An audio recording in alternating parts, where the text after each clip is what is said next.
आप देख रहे हैं सी न्यूज़ के न्यूज़ बुलेटिन में आपका स्वागत हो रहा है। अब नजर डालते हैं इस वक्त की बड़ी खबरों पर। बता दें कि जनपद अमरोहा के कलेक्ट्रेट में भारतीय किसान यूनियन के राष्ट्रीय उपाध्यक्ष दिवाकर चौधरी व कार्यकर्ताओं और भारी तादाद में किसानों के साथ मिलकर किसानों के हित को लेकर प्रधानमंत्री द्वारा 5 जून को 3 काले कानून जारी करने का विरोध कर धरना प्रदर्शन किया। मैं यहाँ पर अपने राष्ट्रीय उपाध्यक्ष जी की तरह पूरी तरह सहमत हूँ। मैं बरेली ज़िला से अध्यक्ष हूँ और मैं इनकी जितनी भी विचारधाराएं हैं इनसे पूर्णतया सहमत हूँ। मेरे देश का एक एक किसान इस काले कानून के खिलाफ है। मोदी जी को और हमारे सरकार को ये अध्यादेश शीघ्रतम वापस लेना चाहिए और हमारे दो वाला जो कानून हम चाहते हैं उसको तत्काल हमारे देश में लागू करना चाहिए, क्योंकि इस तरह बढ़ती हुई इस भयंकर आबादी से निजात पाने के लिए बस एक ही विकल्प बचा है, ताकि इस देश के हम सब लोग आने वाली जो सल्तनत है वो सुख से जी सके, आराम से उसको नौकरियां और रोजी रोटी मिल सके। इन्हीं शब्दों के साथ मैं अपना वक्तव्य समाप्त करता हूं। जय भारत, जय किसान, जय जवान। ये जो आज आपने यहाँ पर जो ज्ञापन सौंपा, हमारे लोकप्रिय प्रधानमंत्री नरेंद्र मोदी जी ने ऐसे कोविड-19 में जहाँ देश ही नहीं पूरा संसार इस महामारी से गुजर रहा था, इसके बावजूद देश का अन्नदाता अपना और अपने परिवार की चिंता किया बने देश का पेट भरने के लिए दिन रात फसलें पैदा कर रहा है। परंतु पता नहीं क्या परेशानी आई, 5 जून को उन्होंने ये 3 काले अध्यादेश यहाँ लागू करने का काम किया है। इससे पूरे देश के किसान में आक्रोश है और पूरा देश का किसान संगठन एक प्लेटफॉर्म पे आ गया है। यदि मोदी जी कह रहे हैं कि ये हमारे किसानों के लिए अच्छा है, तो फिर वो कार्यशालाएं आयोजित करा के हमें बताएं कि किस तरह अच्छा है। उन्होंने जो 3 बातें कही हैं वो 3 बातें पहले से ही चल रही हैं। हम अपना अनाज पहले से ही कहीं भी बेच रहे हैं। हमारे टमाटर पाकिस्तान बांग्लादेश में भी जाते थे, पहली सरकारों में भी जाते थे, अब भी जाते थे। फिर पता नहीं क्या ज़रूरत पड़ी कि हमारे किसानों को कारपोर्ट घराने की तिजोरी में बंद करने का काम किया। इससे पूरा देश परेशान है। दूसरा, आज बेरोजगारी बढ़ गई है, संसाधन सीमित है, बेरोजगारी इतने चरम पे है। क्या बेरोजगारों की फौज इकट्ठी करना चाहते हैं? हमारे संगठन की मांग है कि 2 बच्चों का कानून तत्काल लागू हो। हम दो, हमारे दो, सबके दो। धन्यवाद। जय हिंद, जय भारत। अमरोहा से सीनियर संवाददाता गौरव श्रीमाली की रिपोर्ट। बरेली के भोजीपुरा थाना क्षेत्र के नैनीताल हाईवे पर आज सुबह एक बिजली ठेकेदार को बदमाशों ने गोली मार दी। बदमाशों ने घटना को उस वक्त अंजाम दिया जब ठेकेदार बाइक से इज्जतनगर साइड पर जा रहे थे। वहीं मौके पर पहुंची पुलिस ने ठेकेदार को घायल अवस्था में SRMS मेडिकल कॉलेज में भर्ती कराया है। क्या हुआ था? सर हुआ ये कि मैं सुबह घर से निकला हूँ 7 बजे, तो ये मिर्ज़ापुर बीकलपुर से आगे मज़ार है, मज़ार क्रॉस करके ये रास्ते में मिले मुझे खड़े हुए। तो मुझे ये मालूम नहीं था कि ये लोग मुझे मारने के इरादे से आए हैं। इन्होंने रुकवाया, मैंने गाड़ी रोक ली। गाड़ी रोकने के बाद में तो इन्होंने सीधा हमला बोल दिया मेरे ऊपर। मेरे कपड़े वगैरह फट गए जब इनसे झड़प हुई आपस में। तो फिर एक बंदे ने मुझे पीछे से पकड़ लिया और मिर्ज़ापुर का जो बंदा था उन्होंने तमंचा निकाला गोली चलाने के लिए। तब तक ये शमशेर ने गोली मार दी। गोली लगते ही वहाँ से मेरा बैग वगैरह था, बैग में कुछ पैसे पड़े थे 50-60 हज़ार रुपये और फाइल वगैरह थी। फाइल तो इन्होंने वही रोड पे फेंक दिया, बैग लेके चले गए वहाँ से। हाँ, और ट्रैक्टर वगैरह जो मेरा है वो भी इन्हीं के लिए हड़प किया हुआ है और ट्रॉली वगैरह भी इन्हीं के पास में है। 14 लाख का जो मटेरियल मैंने इन्हें काम करने के लिए दिया था बिजली का, वो मटेरियल इन्होंने बेच दिया है, जिसकी रिकॉर्डिंग मेरे पास रखी हुई है, जो इन्होंने कबूल कर लिया है कि हाँ भाई हमने मटेरियल बेच दिया है। ये मामला था।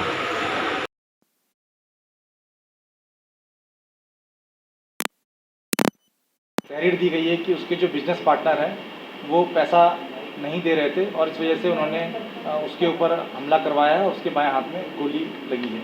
ऐसा उसके द्वारा बताया गया। पुलिस द्वारा इसमें मुकदमा पंजीकृत किया जा रहा है और जो तीनों जो नामजद अभियुक्त हैं उसमें उनको गिरफ्तार किया जाएगा और जो भी घटना की सच्चाई है उसका पटाक्षेप भी किया जाएगा। क्या लग रहा है कि कोई मामला संदिग्ध है क्या? हाँ, मामला संदिग्ध इसलिए भी लग रहा है क्योंकि इनका बिजनेस पार्टनर है, पैसे के लेन देन का विवाद है और इसमें जैसा बताया जा रहा है कि घटना के सभी पहलुओं पर भी जाँच चल रही है और उसके बाद ही अभी पूरी चीज़ें आपके सामने दोबारा आएंगी।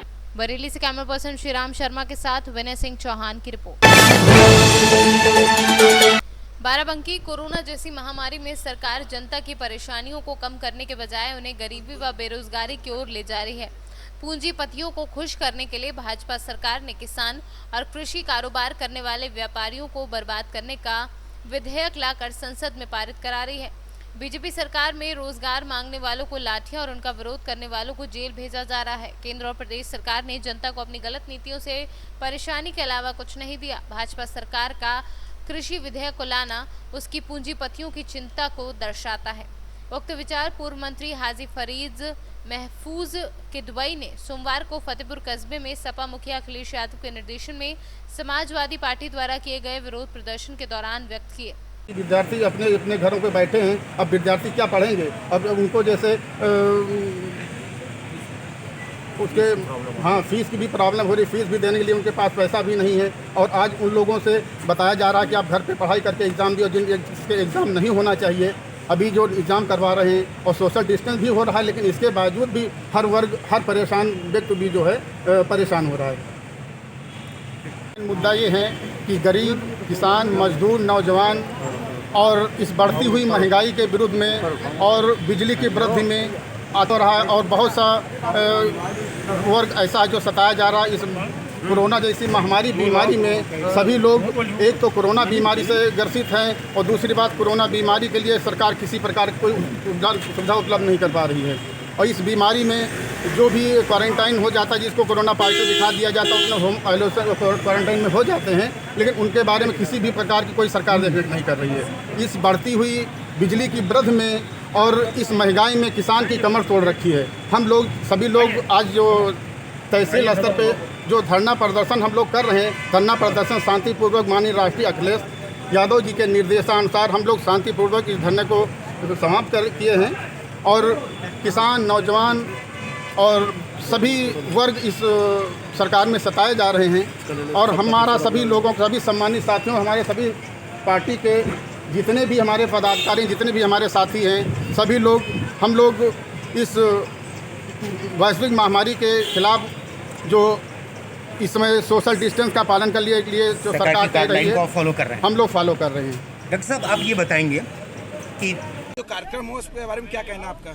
कार्यक्रम बहुत अच्छा है, लोगों में बड़ा जोश है कि जितना के रोक पाए हैं एडमिनिस्ट्रेशन, इन्होंने रोकने की कोशिश की है और फिर भी कामयाब नहीं हुए हैं।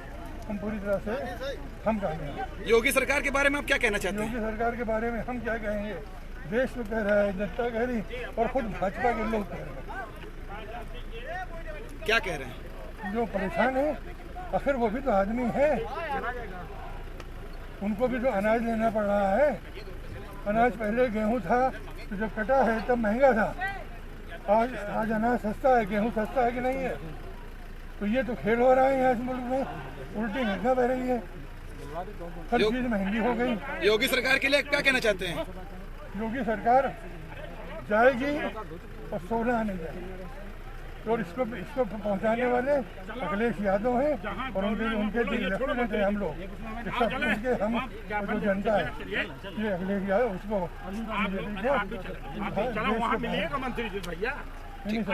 बाराबंकी से सीनू संवाददाता मोहम्मद गुफरान के साथ हयातुर रहमान की रिपोर्ट। सपा मुखिया अखिलेश यादव के आह्वान पर पूरे प्रदेश के साथ ताजनगरी में किसान, बेरोजगारी और नौजवान के साथ जनता से जुड़ी समस्याओं को लेकर प्रदर्शन करने के साथ राज्यपाल के नाम ज्ञापन देने जा रहे सपा महानगर कार्यकारिणी के पदाधिकारियों, कार्यकर्ताओं को सपा महानगर अध्यक्ष वाजिद निसार के आवास के बाहर ही पुलिस ने रोक दिया।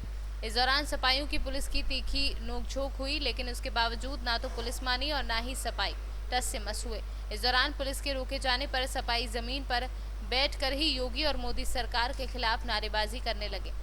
आज आप लोगों ने धरना प्रदर्शन करते हैं, लेकिन आप लोगों ने सड़क पर बैठकर धरना प्रदर्शन किया। जब जब योगी डरता है पुलिस को आगे करता है। इस कहावत को आज पूरी तरीके से पूरे उत्तर प्रदेश में योगी जी ने इसको दिखा दिया, दर्शा दिया। समाजवादी पार्टी के लोग बड़ी ही शांतिपूर्वक धरना प्रदर्शन तहसील पर करने जा रहे थे, जबकि योगी की पुलिस ने कल रात से ही समाजवादी पार्टी के कार्यकर्ता नेताओं के घर धरपकड़ चालू करके इस आंदोलन को, इस कार्यक्रम को विफल करने की बहुत प्रयास किया। पर हम लोग आज भी सड़कों पर उतरकर बहुत शांतिपूर्वक तरीके से हमने अपना जो कार्यक्रम है वो पूरा किया।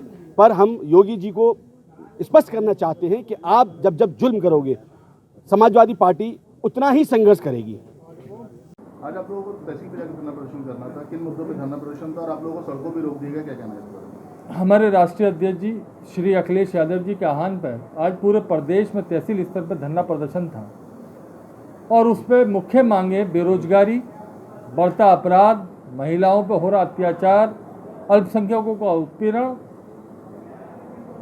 किसानों के लिए अंधा कानून बनना भाजपा ने जो बनाया, इन सब मांगों को लेकर विरोध करने के लिए हमारा धरना प्रदर्शन तहसील स्तर पर था। उसके अंतर्गत प्रशासन ने रात से ही हमारे नेताओं कार्यकर्ताओं के घरों को छावनी बनाने का काम किया, 149 का नोटिस देने का काम किया, डराने धमकाने का काम किया। लेकिन मैं धन्यवाद दूंगा अपने समाजवादियों को कि प्रशासन की इतनी कोशिशों के बावजूद हमारे कार्यकर्ता नेता अपने घरों से लाल टोपी लगा के अखिलेश भैया जिंदाबाद करते हुए निकले और उन्होंने इस दमन नीति सरकार के दबने का काम नहीं किया, इनके आगे झुकने का काम नहीं किया। रोडों पे निकले, पीएसी से लेके अधिकारी रोडों पे थे, दबाने का पकड़ने का काम किया। उसी के अंतर्गत हम लोग चौराहों पे बैठ के हमने धरना दिया और अपने नेता की, जो हमारे नेता ने हमें आदेश दिया था, उस आदेश को पालन करते हुए हमने मां महिम के नाम ज्ञापन दिया और इस गूंगी बेरी सरकार को जगाने का काम किया कि सत्ता आती जाती है, लेकिन ये हिटलर शाही सरकार, किसान विरोधी सरकार, महिला विरोधी सरकार, बेरोजगार विरोधी सरकार, इसको समाजवादी लोग कभी बर्दाश्त नहीं करेंगे।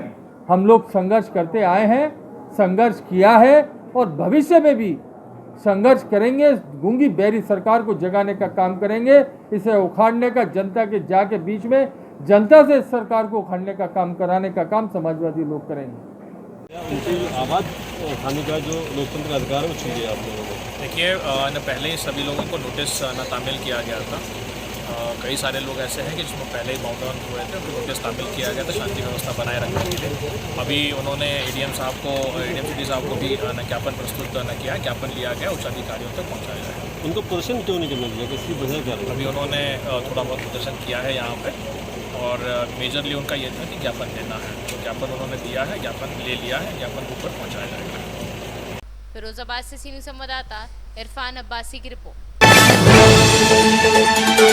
प्रयागराज के यमुना पार में सपा के कार्यकर्ताओं द्वारा आज 12 तहसील मुख्यालय पर सपा के पूर्व प्रत्याशी बारा अजय कुमार भारती और मुन्ना और पूर्व ब्लॉक प्रमुख प्रतिनिधि घनश्याम कोटारे के नेतृत्व में सैकड़ों कार्यकर्ताओं के द्वारा सरकार के विरोध में प्रदर्शन किया। वहीं योगी सरकार की नीतियों और कार्यकारिणी को लेकर धरना प्रदर्शन किया।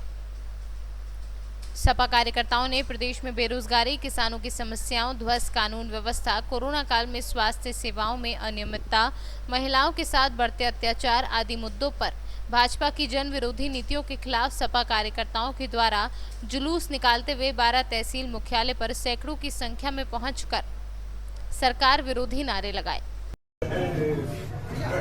आज किन समस्याओं को लेकर आप लोगों ने ज्ञापन सौंपा तहसील मुख्यालय पर? हम समाजवादी पार्टी के लोग अपने विधानसभा के पूर्व प्रत्याशी, शानदार प्रत्याशी आदरणीय अजय भारती और मुन्ना भैया के नेतृत्व में हम समाजवादी पार्टी के लोगों ने अपने राष्ट्रीय अध्यक्ष के निर्देश पर जो ज्ञापन एसडीएम को सौंपने का काम किया है, उसका मुख्य उद्देश्य यह है कि इस सरकार की जो जन कल्याणकारी नीतियाँ नहीं, बल्कि ये जनता के खिलाफ हर फैसला जनता के खिलाफ जाता है। चाहे वो 50 साल से ऊपर के लोगों की नौकरी से निकालने की बात हो, चाहे 5 साल के लिए संविदा पर नौकरी देने की बात हो, नौजवानों को, शिक्षित बेरोजगारों को रोजगार दे नहीं पा रहे हैं और उनके ऊपर लाठियां बरसाई जा रही हैं अगर वो अपनी बात को रखने का प्रयास करते हैं। ये सरकार तो अंग्रेजों से भी खराब सरकार है, क्योंकि अंग्रेज ही देश में अपनी बात को रखने का मौका नहीं दिया करते थे और हम समाजवादी पार्टी के लोग अगर अपनी बात को रखने का प्रयास करते हैं तो हमारे ऊपर लाठियां बरसाई जाती हैं। इन्हीं सब मुद्दों को लेकर के हम लोगों ने आज एसडीएम को ज्ञापन देने का काम किया है। आपका परिचय? श्रीकांत यादव, निवर्तमान जिला सचिव समाजवादी पार्टी इलाहाबाद। आज जो आप लोग रैली निकाल के तहसील मुख्यालय पे ज्ञापन सौंपा है, किस क्या? आज जो ज्ञापन सौंपा गया है वो प्रदेश में ध्वस्त कानून व्यवस्था और जितने जब से सरकार आई है तब से रोजगार की जो भी रोजगार की संभावनाएं थी उनको खत्म किया गया और इसकी ऐसी व्यवस्था बनाई जा रही है ताकि जितने भी लोग रोजगार चाह रहे हैं पहले तो उनको 5 साल संविदा में रख के उनसे बंधुआ मजदूरी कराई जाए, इसके बाद उनका जो भविष्य है वो भी अनिश्चित है। इन सारी चीजों को देखते हुए प्रदेश में ध्वस्त कानून व्यवस्था कोरोना काल में इस महामारी को भी जैसे कहा जाता है, उनके नेता कहते हैं कि जो आपदा है उसको हम अवसर में बनाते हैं, तो ये इस आपदा को भी जो है कमाई के अवसर में उन्होंने बना दिया है। इतनी लूट खसोट हो रही है, किसान परेशान हैं, बेहाल हैं और लोग जो है वो त्राहिमाम कर रहे हैं, लोगों की परवाह नहीं है। ये सरकार जो है अंधी हो चुकी है। उनकी आंख खोलने के लिए हम लोगों ने आज माननीय एसडीएम जी के द्वारा माननीय राज्यपाल जी को हम लोगों ने ज्ञापन सौंपा है और इसी ज्ञापन सौंपने के लिए हम लोगों ने आज ये जो है प्रदर्शन किया है। आपका परिचय? मैं अजय भारती मुन्ना हूँ, मैं यहाँ के समाजवादी पार्टी का प्रत्याशी रहा हूँ और समाजवादी पार्टी का कार्यकर्ता हूँ। प्रयागराज से सी न्यूज़ संवाददाता राकेश पटेल की रिपोर्ट। तो इस वक्त के न्यूज बुलेटिन में इतना ही। प्रदेश और दुनिया की तमाम बड़ी खबरों से जुड़े रहने के लिए देखते रहिए सी न्यूज़, हर खबर आपके साथ, आपके हाथ।